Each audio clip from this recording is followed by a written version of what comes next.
조갑제 TV 시청자 여러분 안녕하십니까? 어제 상암동에 있는 박정희 대통령 기념관에 동상을 세우려고 했는데 그것이 서울시 땅이니까 서울시의 허가를 받아야 된다. 이렇게 해서 민간인들이 자발적으로 만든 동상은 세우지 못하고 동상 기정식을 하는 행사가 있었습니다. 기정식. 거기서 좌파단체, 반박정희 단체들이 몰려와가지고 동상을 세우는 걸 반대하는 시위를 벌였습니다. 내일이 박정희 대통령 탄생 100주년입니다. 박정희 이름을 딴 박정희 기념관에 박정희 동상을 세우지 못하게 한다는 게 이게 세계적 코미디가 아닌가 생각이 듭니다. 링컨 기념관에 링컨 동상을 세우지 못한다? 그런 이야기 들어보신 적 있습니까? 더구나 100주년 탄생을 기념해서 국가가 돈을 들여서 만든 것도 아니고 민간인들이 자발적으로 돈을 내어서 만든 동상을 세우지 못하게 한다? 기정식도 갖지 못하게 한다? 이게 인간으로서 할 수 있는 일입니까? 이게 나라입니까? 이게 문명국가입니까?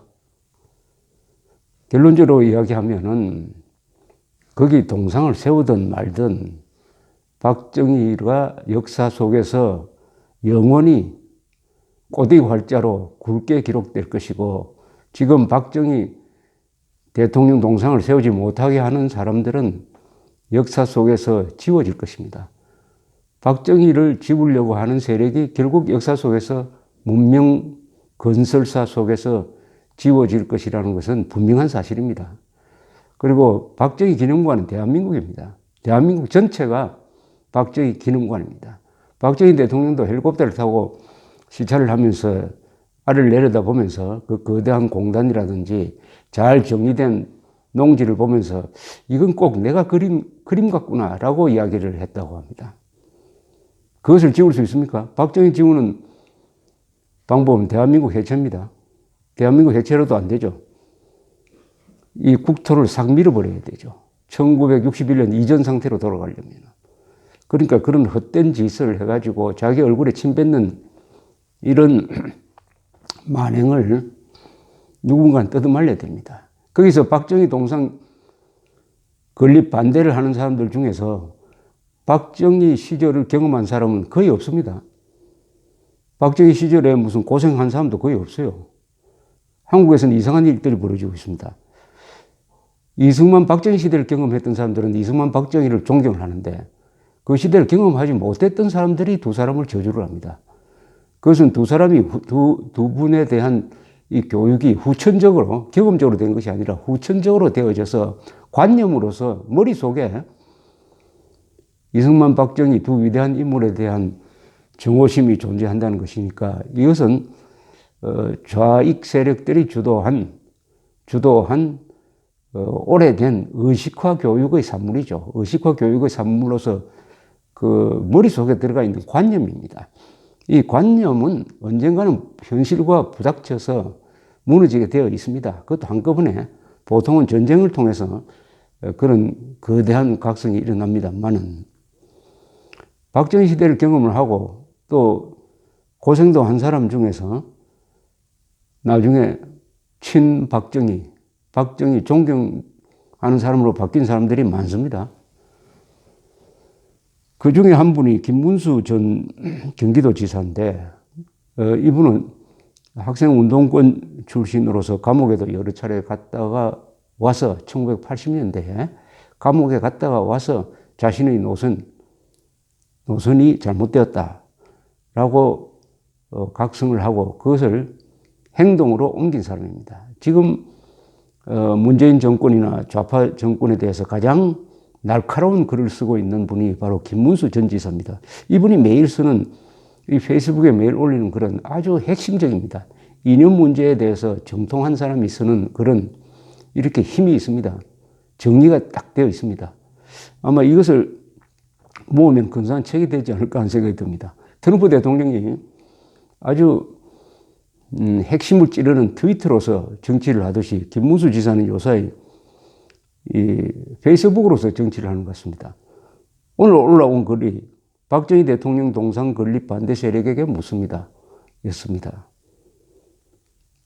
이거 한번 읽어드리고 싶은 생각이 들었습니다. 박정희 대통령 동상을 박정희 기념관에 세우려는 대반대 시위하는 민족문제연구소와 반박정희 세력에 묻습니다. 첫째, 박정희가 우리 역사에서 처음으로 배고픔을 해결하지 않았습니까? 이렇게 김문수 지사가 물었습니다. 여기에 대해서 아니오라고 말할 사람은 없죠. 아니오라고 말할 사람이 없다는 것은 박정희가 배고픔의 문제를 해결했다는 것입니다. 그것은 인권을 결정적으로 신장시켰다는 뜻입니다. 배고픈 사람이 무슨 인권이 있습니까? 인권의 한 80%는 배고픔으로부터의 해방이고 한 30%는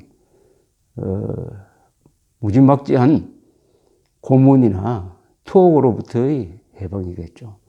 두 번째, 김문수 지사는 이렇게 물었습니다.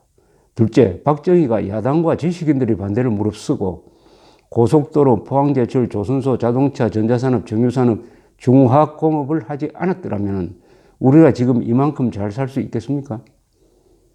없습니다. 그런데 이 조선소, 자동차, 전자산업, 정유산업은 언제 만들었냐? 중화공업은 언제 만들었냐? 박정희가 가장 욕을 먹는 1972년부터 79년 11.6 사건으로 돌아가실 때까지의 7년간 이룩한 것입니다. 정치적 자유를 제약을 하면서 국력을 중화공업 건설에 투입해가지고 오늘날 대한민국이 세계 5대 공업국이 된 기반을 만들었습니다. 여기에 대해서 좌파 세력이 뭐라고 대답할까요? 이만큼 잘 살 수 있겠습니까? 잘 살 수 없죠. 좌파 세력은 이렇게 대답할지 모릅니다. 그때 다른 사람이 했더라도 할 수 있었다. 그건 다 사실과 아닙니다. 다른 사람이 없어요. 이 지구상에서 그 7년 동안에 박정희만큼 발전시킨 민주주의 국가도 공산주의 국가도 없는 것입니다. 김문수 지사는 세 번째 묻습니다. 박정희가 만든 박정희 신도시인 포항, 울산, 구미, 창원보다 앞선 신도시가 아직까지도 없지 않습니까? 박정희 신도시에는 최첨단 산업, 대학, 계획도시 세 가지가 제대로 갖춰져 있지 않습니까? 분당, 일산 등 노태우 신도시는 베드타운 뿐이지 않습니까?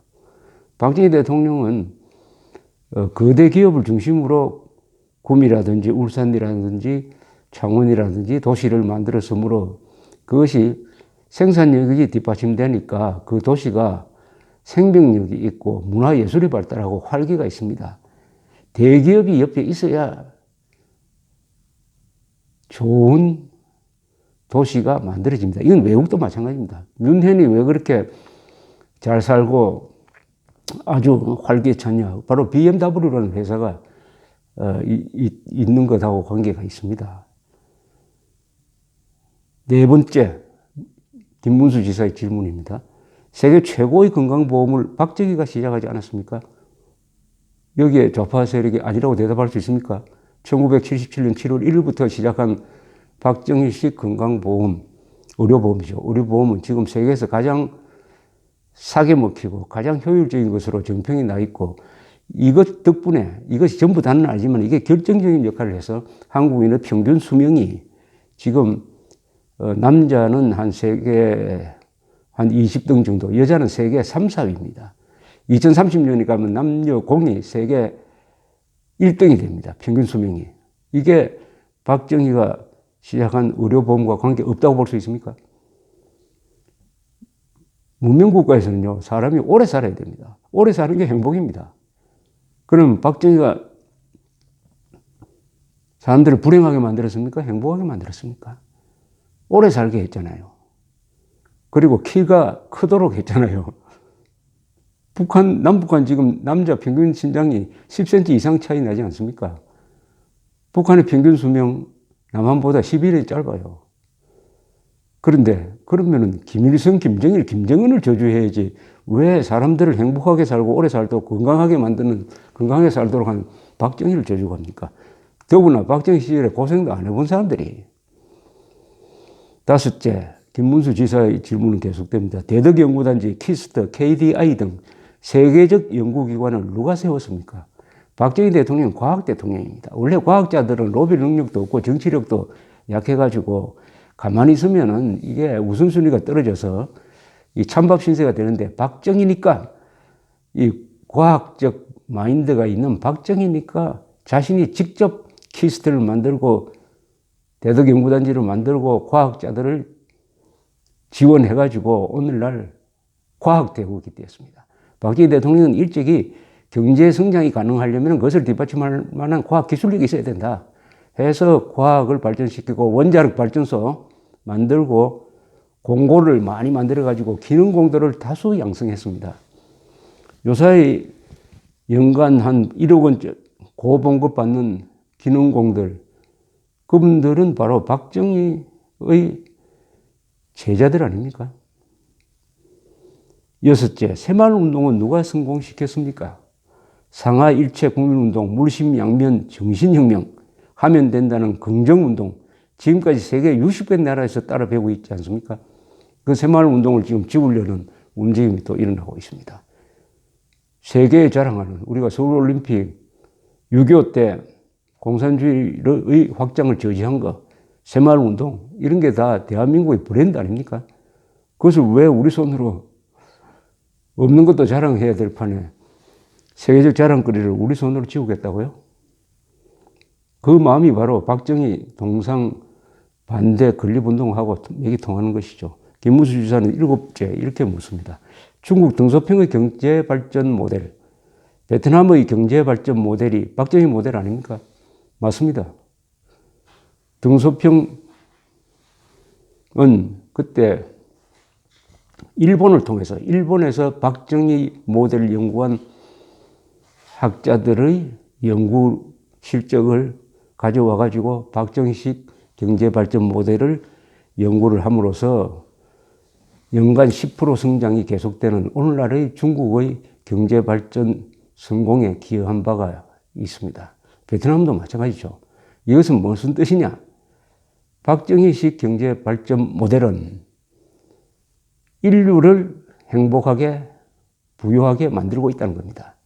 인류를, 이거 노벨상 몇 개를 받아도 이거 노벨 평화상감입니다. 박정희야말로.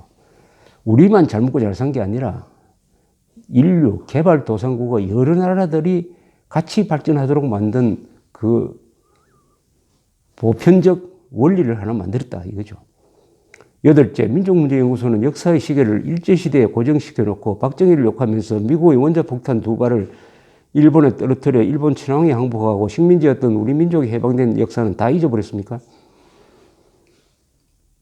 아홉째, 김문수 지사의 질문은 계속됩니다. 스탈린, 모택동, 김일성이 합심하여 기습 남침했을 때 미국의 도움이 없었더라면 우리는 지금 김정은 밑에서 어떻게 살고 있을지 민족문제연구소는 생각 안 해봅니까? 그렇다면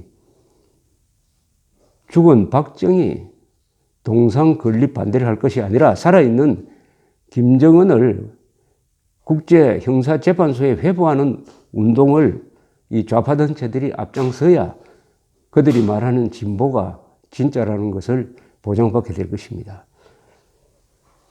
김문수 지사는 마지막으로 이렇게 묻습니다. 열째, 민족문제연구소를 비롯한 우리 민족끼리는 반미, 반일, 친북, 항일 무장투쟁의 전설적 영웅 김일성과 백두혈통 김정은을 따라가자는 주장입니까? 항일 무장투쟁의 전설적 영웅 김일성과 백두혈통 김정은에는 이렇게 따옴표가 붙어 있으니까 그렇게 주장한다는 뜻이죠. 그렇다는 뜻이 아니라 민족문제연구소를 비롯한 우리 민족끼리라는 말이 좌파단체가 남북관계를 이야기할 때 많이 쓰는 것, 이것을 비판한 것입니다. 그렇다면은 박정희 세계가 알아주는 우리 민족사 2000년의 가장 위대한 인물 중에 하나인 박정희 동상을 세우지 못하게 하면은 누구 동상을 세워야 합니까? 난 그걸 묻고 싶어요. 누구 동상을 세워야 합니까? 좌파들한테 그렇게 묻고 싶습니다. 누구 동상을 세워야 합니까? 김일성 동상을 세워야 합니까? 광화문에? 박정희 동상, 이승만 동상은 끌어내리고 있는 것도 끌어내리고 싶다든지 거기에 회치를 한 다음에 거기에 누구 동상을 세우고 싶습니까? 저는 그것을 묻고 싶습니다. 감사합니다.